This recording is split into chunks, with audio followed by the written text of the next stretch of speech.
Game one of what the Phoenix Suns hope is a very long run this summer is just a couple of days away. We don't know who they will play, but what we do know is that the vibes around the Valley are tense, are heightened. We'll talk about what it feels like going into these playoffs with expectations. Aaron Edwards is here for his weekly visit, coming up on Locked On Suns.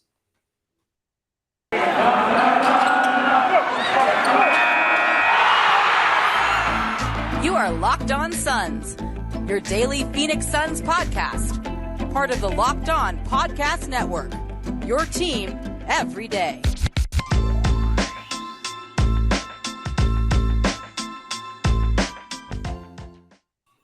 We are back. This is Locked On Phoenix Suns. We are part of the Locked On Podcast Network, and I'm your host, Brendon Kleen, a reporter at Suns.com as well as Dime Magazine and a credentialed media member covering this Suns team for the past 5 seasons. Thank you for making Locked On Suns your first listen today and every day. Last show this week, in theory, but actually not really. I'm recording this before I have an interview coming up with Landry Shamet later today, which will be very cool. Put that up Thursday, so you will actually probably see or hear that before you get this show. We'll also do a recap of the play-in game on Friday night, give you guys a bonus episode there, trying to lock in a crossover show with the host of the Winning Team podcast here on the Locked On Network. So technically this would be a stop point, but it is not going to be that way. We're going to jam-pack some content in, not just this week, but throughout the whole playoff. So scroll down, hit that subscribe button wherever you're listening or watching, and it should be a fun week to say the least. Aaron Edwards is here. He is a writer over at All Caps NBA.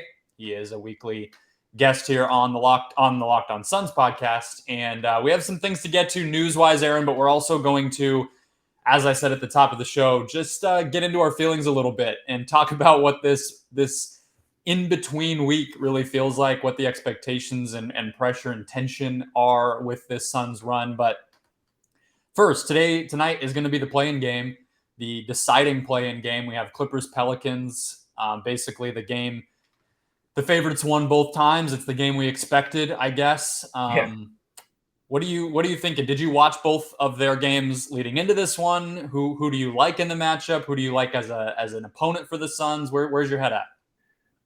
Yesterday I kind of stopped the Spurs and the Pelicans one. I didn't watch it. I watched like some of it, but the Spurs had nobody that could get a shot other than Murray, and it just looked rough. Like props to Pop for getting them there, but they just didn't have a dude that could really get his own shot after Murray got in foul trouble. I was like, I'm not sticking this out the rest of the game. And so like I wasn't really paying attention to that. Pelicans have been playing really well. So like I kind of just knew like Willie Green in general has just been coaching the hell out of them. But as far as like who like I want to play or who I expect to play, I just think the Pelicans are playing better. Like I think the Pelicans are much better than the Timberwolves were. And I just think that they have CJ McCollum's like balling like crazy right now. And Ingram is balling crazy. And I just think like if it's going to be a wash between Ingram and Paul George and CJ McCollum's the X factor, I think that the Pelicans are probably going to win pretty handily today. So I like really do kind of expect us to end up playing the Pelicans, and that's going to be a fun matchup. Willie Green knows us. So I think like that's going to be fun, just like having that. But I think at the end of the day, like it's still going to be a win for us. Like on the boards, that's a problem for us because Valanciunas has been owning Ayton. Yeah, they out-rebounded the Spurs by 19 in that 8-9 game, or that 9-10 game I was just looking. That's insane. Yeah, so that was like the only thing I'm worried about. Willie Green knowing us and the rebounding, which we didn't actually get fixed toward the end of the season. No, it's still a problem. I mean, I do think there's always that back pocket thing that Monty can do of just playing two bigs, which he didn't really – he did a lot less this year, but also we know it's still an option. Not so much Ayton and McGee together, but I think Biyombo is going to be that guy. And so not that doesn't create its own problems in terms of offense and floor spacing and everything else, but I think there's some like rebounding against the Bucks as a problem is a little different than rebounding against the Pelicans because you also can just lean into the things you're good at. I agree with you though. I think New Orleans, once I dug in a little bit pregame yesterday and was looking like, okay, has Ingram actually been healthy and playing at a relatively high level? Because I hadn't checked in on them in a while. And then seeing how he played yesterday, almost a point a minute. I feel like you said, he gives them a 1-2 punch with McCollum that they didn't have. Like they were having to win games at such like a grinded out type of way for a while when Ingram was out, where McCollum was really the only scorer. They don't even have to play Devontae Graham, who like they signed to be their offense. He played 7 minutes. So I think that game, the Clippers game, it's going to be fascinating because I think they can play that sort of wing heavy, like super versatile type of style better than the Timberwolves can. Like they can kind of mesh how the Clippers want to play a little bit better. So I think it's going to be a fun game. We didn't even see a lot of Larry Nance. We didn't see a lot of, I guess we did. Jackson Hayes played 20 minutes. I was going to say he didn't play a ton. He didn't play a ton at center. If I was remembering right, I watched basically the first half. So anyway, I think we're on the same page. The Pelicans come in with the momentum. Obviously, the Clippers are the better, more veteran team. Are there any other things across the West, sort of storyline wise, that are perking your interest? We have the Luka question mark. We have the Steph question mark. What else are you going to be watching from a Sun standpoint as the first round starts up, just to kind of gauge what the West feels like? Pat Bev having to play against John Moran. I'm gonna keep an eye on that definitely, because it's gonna be tough for the kid. Like there's no other way to put it. Like you don't know what Pat Bev is like until it's in front of you. Like, yeah, you got regular season Pat Bev, but I remember like Book left that series with a broken nose and Chris Paul got pushed in the back really hard. And like we came out of that with bumps and bruises, and a lot of them were because of him. So I just try to hold on, Memphis. Like you got to deal with him. Like I know that you would love him if he was on your team, probably. But I don't think I would, actually. But just having to deal with a 7-game series with him, like I do not envy them. Like I actually do enjoy the way they play, and somebody had to get Pat Bev for the first round, and I'm really glad it's not us. I don't know. Like part of me does actually feel like the Wolves have a chance in that series. I don't know. The Grizzlies, I really want to see it. Like I just want to see that series start, because I have no expectations for Memphis. They had so many different players. Like Brooks missed a ton of time, then Morant had missed a ton of time, and these like what is their playoff rotation? Like it's like one of those things where they're deep and they're young, and so it's just impossible to know. I think their defense is real. I like the more I watch them over the course of the season, I don't think that's a fluke. But like other than that, I don't know what to expect. Let's hit from the Suns' perspective one more thing here. Cam Payne is allegedly, he says, ready for game 1. He missed the last few games of the regular season. He's coming off a 2-game absence, 11 days of rest heading into the game 1 on Sunday from the last time that he played. He told reporters after practice on Wednesday, it's feeling good. We'll be good for game 1. But then he went on to say it started against the Lakers that morning, which was Tuesday, April 5th. And then the Clipper game, he said, I went to go shoot a layup and my leg kind of gave out on me. I made the shot, but my leg gave out. I kind of knew there, it's really bothering me. It's in my head now, he said. And if anyone remembers at the time when Monty was asked why Cam missed that game or why he was going back to the bench and was going to be out for a bit, Monty said that Cam didn't even want to acknowledge it. And Jarrett Jack had to kind of like be the connector between Cam, who he was working out pregame, and then like Monty, like, hey, this guy, he's not going to say anything because he's a Warrior, but like we gotta sit him. He's not right. So I don't think this is getting enough attention. Not that Cam Payne's going to make or break, a finals run, but there's a chance to me that we don't see a full version of him for a little bit. Maybe he has to sit games. How much would that affect this Suns run in your mind, Aaron? The campaign that we've been getting recently, didn't know. I don't think it'll affect us at all. Like I hate to say it, but like I'm not sure that's that much of a drop off from him to Aaron Holiday. Like Aaron Holiday probably like energy wise isn't probably as high as Cam Payne, but mistakes wise and just like wildness, like toward the end, Cam Payne was kind of just not getting to the rim as efficiently as he used to, and definitely not getting to the line. So I just don't really think it's that big of a drop off if we're going to end up having to switch Aaron Holiday, a better defender out there during really tough like stretches in the playoffs. That was like my biggest beef was when Book or CP had to go to the bench. Like we go on bad stretches of no scoring. And so that was what we kind of needed Cam Payne for. But I still I'd rather just have the defense and we can figure out the scoring thing later, especially with Cam Johnson being back. Exactly. That's what I was just going to say. I mean, Cam Johnson getting a couple of games under his belt and being healthy heading into the playoffs now, I think and that Shamit's been shooting the hell out of the ball right now. So I'm not really worried about the scoring as much as I was before. I feel that for sure. And it seems like Aaron Holiday has gotten out of whatever weird doghouse he was in with Monty, where he last couple games, it was like, okay, yeah, everybody remembered he's better than Elfrid Payton. So we avoided that panic a little bit. But speaking of panic, speaking of expectations heading into the first round, that's kind of what we want to do the last couple of segments is just like, it's therapy really is what it's about to be. I think more than anything else, not so much because I think we're scared or worried, but I think it's just going to be a little bit psychologically taxing for the next couple months here. So we'll get into what it feels like for Suns fans, for us specifically, for the Valley, whatever, heading into what hopefully will be a championship run here. First though, guys, today's show brought to you by BetOnline.net. BetOnline is your number one source for all betting stats and sports info.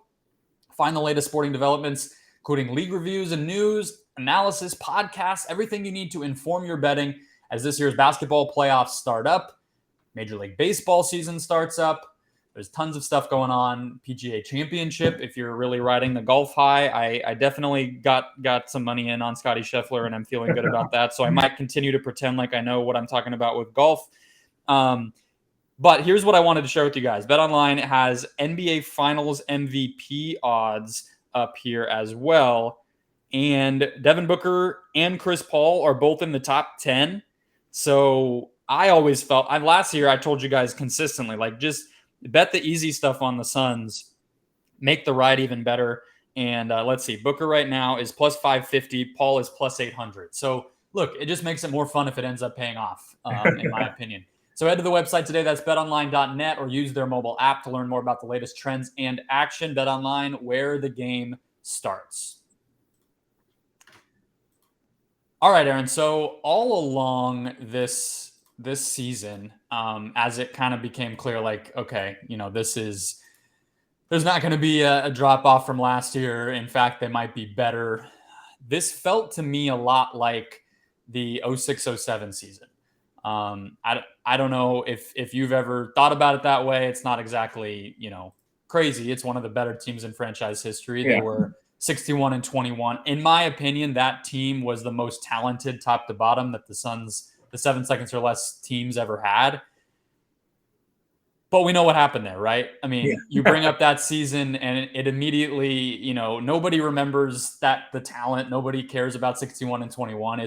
It's the suspensions, it's Nash getting bloody, it's Robert Horry, it's all of that stuff. So there's a lot of that with Suns history where it's like, oh yeah, that season was a blast. And then it's like, you either get in, get a little bit depressed and talk about how it ended, or you just really like kind of shuffle over that and act like it didn't happen. So how are you feeling? Like, is the optimism there for you? Do you feel like you can be confident? Do you worry about getting overconfident? Just let me inside your brain and your heart right now. Yeah, it's mostly worried about being overconfident. Like, it's like the break is weird. Like, this is like a long break. It felt like it wasn't this long last time. Like, we were kind of coming off of like a slow stretch toward the end. So it was just like we got to go back to basketball. People were talking about how we didn't want to play the Lakers. So it felt like we were still in it. It doesn't seem like we're in it. Nobody cares who we're about to play next. Like, it seemed like it was still talk about us, like who's gonna be in the play-in, who are the Suns gonna play. Because it was gonna be the Lakers or the Warriors, so people were just like so amped about it. But you're totally right. Like, nobody's even talking about in either conference. I feel like the one seed, it's like, whatever. Yeah, it's like nobody, like we aren't in the mix toward the end of the season. Like, we're the one seed, but nobody cares, kind of thing. And that's probably the difference is like between that and this one is like the expectations wise. And I said this before on the show before, like we didn't go from like this 5th seed that was like, oh yeah, we probably might lose in like round 2 or something, and we'll build up on that next season. Like we went from the bottom to the finals, and now we're supposed to go to the finals. Like I don't think any team ever had to do that.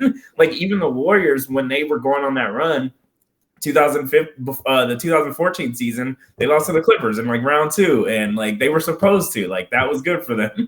And then they build on that, and it was probably Western Conference Finals or Finals for them. We didn't have a build up like that. Yep. So I think like our emotions are all over the place because we were just like, we suck. Like tickets are $7, and now it's like, can I even go to this game? Like we're supposed to win the finals this year. So I think it was just the big jump that we had that's kind of got people on edge a little bit still. That I think you're exactly right. Like, and not knowing what that failure feels like too, right? Because it's like, I think that, I mean, I'm not going to sugarcoat that, like, you know, after game 6, I don't think Suns fans were like, great year though. No, like everybody was pissed, right? Yeah. But like at the same time, like the Cavs, I think are a good example right now.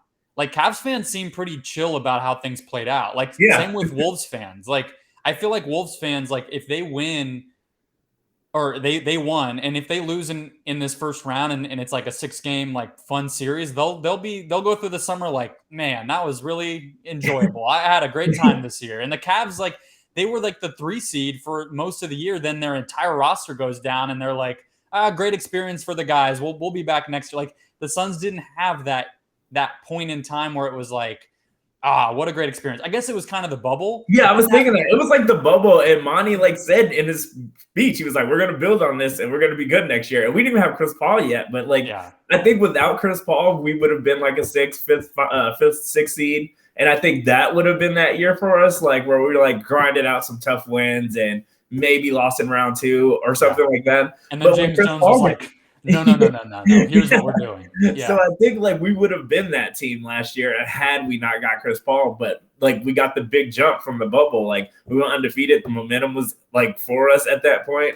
And I think like that was supposed to be our year where like we celebrate on tables if like Portland loses that game or something and we end up sneaking into the bubble. I think like that would have been that day for us if we snuck into like the bubble playoffs. But no, like we didn't get that. So I think like that's what makes it all weird. Yeah, it does. And it's so like the thing I've been thinking, because I'm kind of excited. Like if it is the Pelicans in the first round, or I mean, even if it's the Clippers and then in the second round, it's like Dallas, I'm kind of intrigued by the fact of getting some different matchups. I know I've said that a bunch of times, but we don't like, there's no history with any of the teams outside of the Lakers. It feels like I don't think last year was any sort of rivalry thing with the Nuggets. Like, you know, it was a sweep. It wasn't close. Yeah. It wasn't even like that, honestly, that entertaining of a series. The Clippers thing, it was like, like Patrick Beverley and some of those guys, like I think Suns fans have some animosity toward them. And if it does end up being them, it might feel a little bit, you know, like a deja vu kind of rivalry building thing. But like we all know that team's not at full power. So I just, like part of that chase and whatnot is like, oh, you lose to one team and then you get them the next time. Like, you know, with Jordan, it was like the Pistons. Everybody knows that story. Or go throughout forever. There's always been that thing. The Spurs and the Mavericks had their kind of duels and whatever. The Lakers and the Suns have had a couple of those and whatnot. But like, unless it's a finals rematch, the Suns won't have that. It might, like, they could literally, if it's New Orleans, Dallas, Golden State, all three different teams. 3 different teams. So it'll just feel like, what the hell's going on here? Like that's part of what's so strange about it to me. I don't know. Like, and then there's also the part of me where I'm like, and I kind of feel this from Suns fans, like I don't think any of those teams scare anybody either. So it's like, how do you not like be too cocky and like, oh yeah, you know, Suns in 5 every single series. I don't know. I think like most of it is like we just want to get to it already. We've wanted this playoffs to start. I think that's what it is. Like we went on those runs. Like I think it was toward like the second 10-game winning streak where we were like, can we just start this now? Like I think we've been wanting the playoffs to start since like January, and we just had to kind of go through the charade of this whole season still. And I think that's where a lot of just like the on edgeness comes from, is like we could have started this in January. Like, we've been wanting the playoffs to start for so long. And by that point, the Suns had like a 5-game lead in the West too. So like literally there was nothing left. Yeah. Yeah. Okay. We've talked about the weirdness of everything. Let's talk about the feeling of the pressure a little bit more, because that's definitely new this year, right? Like last season, it was gravy. It was house money at a certain point. And now it definitely will not be. And you're talking about the Suns not getting a lot of attention, but they drop game 1 at home. I promise you, there will be attention, right? So that's I think that part has to be addressed. First, though, guys, today's show brought to you by Built Bar, the best tasting protein bar ever, my favorite protein bar. And honestly, like, we kind of have a cult about this thing at the Locked On Podcast Network. I'm not going to lie to you. Like, whatever hosts we have on our shows, first and foremost, if they get, talked to on social media, or a fan finds them in the arena or the stadium that they cover, whatever, it'll be, what do you think of the team? Blah, blah, blah. Number 2 is Built Bar, because we really love these things. We are completely, in the bag for them. And it's not just a coincidence. It's not just because they partnered with us forever, but it's mutually beneficial relationship, because we love the heck out of these things. They are low in sugar, low in calories, but packed with protein. And that's really the bottom line. They have no more than 5 grams of sugar, which is really hard to find in a lot of protein bars. Like, you go through the grocery store, you're hard pressed to find something that isn't packed with sugar. If it's going to have a lot of protein and be filling, normally they're cutting corners. They're packing sugar in there to make it a little bit more filling, kind of cheat you and make you feel full, even though it's the bad stuff, not the good stuff. But Built doesn't do any of that. They worry about the taste first. They make it delicious. They keep it low in sugar. Then they figure out the protein and the nutrition and all that stuff, and they figure it out. They pull it off every single time. I'm looking at Built.com. They've just unveiled their first peanut butter ever, their first peanut butter bar ever. They've had peanut butter brownie, which is delicious. This one is just straight peanut butter. While supplies last, they do these. Built.com, guys. Check out the peanut butter, peruse, find your favorite flavor, go back to an old favorite, find a new one, whatever it might be. Use the promo code LOCKED15 when you do to get 15% off your next order. That's promo code LOCKED15 for 15% off at Built.com. Today's show also brought to you by Rock Auto, with so many trim packages and electric vehicle versus regular engine versus hybrid. It's impossible, basically, to walk into a chain parts store and get what you need, get something cheap. You're just going to be beholden to whatever they happen to have, and you're going to be beholden to the price more than anything else. Them stocking it, them shipping it, all that nonsense you have to deal with. But RockAuto.com is online, so they cut a lot of that out. They have several options for everything you might need. They don't charge you a different price for bulk versus for just a one-off thing for a regular person like you or me. And they've been doing this for 20 years. They've been doing it online for 20 years as a family business. So they really know how to get you what you need at a reasonable price quickly, because obviously a lot of this becomes an emergency. They just do it right. So all you got to do is go to rockauto.com, scroll down to type in your car, scroll down to the part that you need, and click purchase, and it's at your door within days. So go check out the website. Again, that's rockauto.com. See all the parts available for your car or truck, and write Locked On in their How Did You Hear About Us box so they know we sent you. Amazing selection, reliably low prices, and all the parts your car will ever need. rockauto.com. All right, Aaron. So I think we're in agreement, judging from your sympathizing chuckle as I was exiting the last segment, that, look, if the Suns lose like a game 1 right now, or go down 2-1 in a series, or any of that type of stuff, it's going to feel a lot different than it did last year. I mean, there is a reason, going back to that 2006-2007 season, that everybody remembers it around the whole NBA, not just Suns fans. Like, that is an inflection point type of moment. It really forced the Suns team to reevaluate their roster and all types of crazy stuff. I'm not saying that's in the cards right now for this team, but when great teams lose or go down or struggle, it becomes the story of the entire league. So that will be much different. How do you think that will affect the fan base? Do you think it will affect the players? What is that pressure going to feel like for us the next couple months?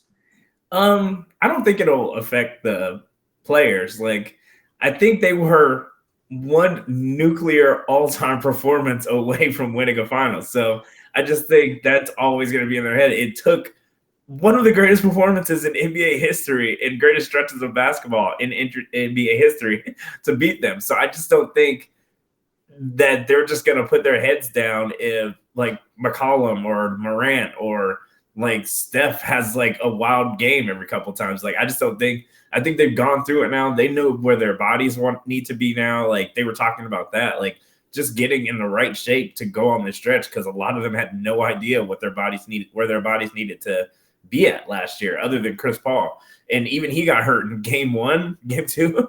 So I just think like they're way more confident and ready, and the pieces that we really needed this time we have now. Like we have bigs. Like we're not putting Sarge out there to guard Anthony Davis, or we're not like we have the bodies. And it's not like the second Ayton gets 3 fouls, like we're going to stress out this time. Like, I just don't think that we're built that way anymore. James Jones fixed that stuff immediately because he knew like we were in trouble if Ayton got in foul trouble big wise, and we had to play a completely different game a couple of those times. So I just think like stress wise, I think like the fans are going to freak out more than the players. I think that now that they have the confidence, like, and they've gone through what they went through, and that they know that they were one just all-time NBA performance away from being champions, like they know what to expect now. Yeah, judging from how fans reacted during regular season losses even this year, I think people are going to not be able to handle it. I'll just say that. But I do think, like, from the player's standpoint, what I will say is I feel like they won't panic or worry. I mean, they didn't really do that last year. And I know we're kind of saying it's different because of that pressure. I don't think that will really affect them in terms of how they handle kind of the rhythms of the playoffs. Like, I just don't think they're that type of team. I think they're mentally tough. I think they know that they can lose and still handle it. Like, I just think they've kind of experienced the ups and downs. Like, we talked about the strangeness of this 2-year run in terms of how quickly it happened and the expectation stuff and all that. But at the end of the day, two years is a long time, in terms of getting chemistry and feeling good together. They haven't had a ton of major injuries. Nobody's missed like a full season at any point or anything like that. So these guys do know how to play together, and I think that gives them a certain level of comfort. But that being said, what I think will and could rock them a little bit, and this has happened throughout the whole stretch, is when they can't play their game. I think that's the thing that gets them off kilter a little bit, and that can come in 2 different ways. One is when the referees get incredibly involved and guys get frustrated, especially Book. And I think number 2 is like teams that can take them out of their groove a little bit. The Warriors, the Clippers, the Raptors, who they probably won't play, of course, but there's a few teams, and honestly, kind of the Pelicans at times, when they don't get to play how they want to and they have to adjust more than they like to adjust, that I could see on court more so than off court being a way where the players, the sort of pressure of like, we should be winning, but we're not. We should be better than this team, but they're flummoxing us. Like that to me feels like a way where it could start to show up, where they might press, they might get a little antsy, they might play out of their normal rhythm, but it's so hard to do that to them. So at the end of the day, like I think that will happen. I think there will be moments where we can all sense that happening, but it's going to take a lot for a team to actually do it 4 times in 7 games. Yeah, I think like rangy teams that switch well are always just going to be a problem with the way we play basketball. But at the end of the day, we still have 2 players that can just get to their spots and get a bucket whenever we really, really, really need one. And not every team has a Drew Holiday. Like that's the only dude, like book-wise, that I kind of just worry. Like he gets in everybody's head. Like KD talks about it, and like we won't have to worry about something like that. The Celtics have one, unfortunately. Yeah. They have a guy named Marcus Smart who's basically the same. But yeah, it's all in the East, right? And that's part of it. Yeah, so I just like don't really have like a worry when it comes to that. Like they've played all of these teams like a lot of times now. So yeah, like if you're rangy and you can defend pretty well and switch, then you can usually like play pretty well. But I think just with Ayton being automatic from the spots that he's at now, I just think that's just going to be a lot better than it was last year. Yeah. I was hoping you would bring a little bit more like cautiousness or like pessimism, because it's not to say that I am sure they'll win. I think part of it for me in terms of like why I'm maybe not as nervous about their ability to get the job done is exactly what I was just saying. Like I just feel like any way you want to try, like you try to build a case for any of the other 7 or right now 8 teams left in the West to beat them, and it's just like I don't even know if I would pick until we see the Warriors what they're actually going to look like. At least in the first 2 series, I don't even think I'm going to pick the series to go 7. Oh yeah, Like, the teams just aren't there. It's not even a cockiness about the Suns, but it's just like this particular year in the West. There's nobody. There's not really a team that I feel like has proven themselves to be capable of doing anything close to beating the Suns. Yeah, I think it's because we haven't watched the Suns really have stakes in a month, I think. So I just think like every game we were kind of playing with house money and we were just trying to get to the end of the season. So I just think the energy that they're even going to play with, it stakes again. Like they finally get to play meaningful basketball instead of like chasing a record that they kind of want, but like aren't going to get hurt for though. Like I think like it was stakeless basketball. And now they finally get to not go out there and do cardio so they don't get out of shape before the playoffs. Like they were just out there so they didn't get out of shape mostly. And I think now that they get to play with stakes, like we get to see them ramp it up, the defense and offense, and like really like run again.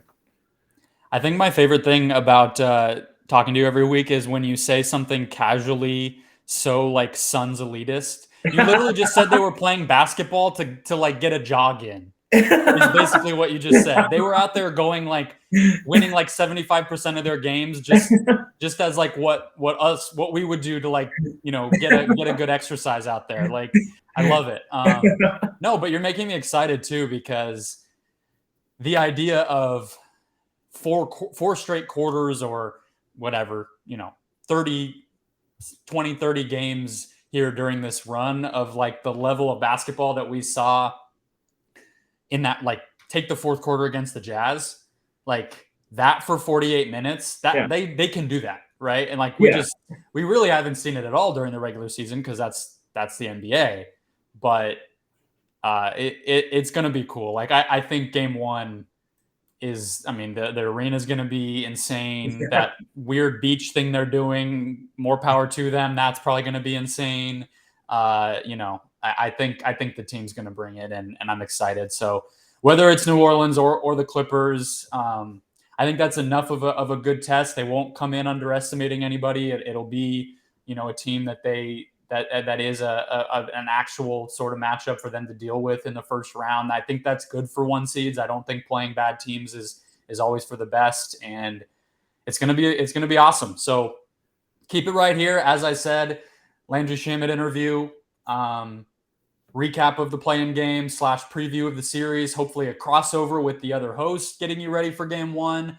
Lots of content to come. The week is far from over here. And then game 1 Sunday, I'll have a recap after the game. So thanks for making Locked On Suns your first listen today and every day. Go support Aaron. Subscribe to the Take Line YouTube channel to watch All Caps NBA. He puts in a lot of good work over there. They are hilarious. They give you everything you need to know about the NBA in a funny way. And sometimes they'll throw it back to like 2003 when the news is quiet. So good stuff there. Now go make Locked On NBA, guys, your second listen to catch up on everything going on around the league this week, this weekend. Playoff time is here, and I'll talk to you guys tomorrow.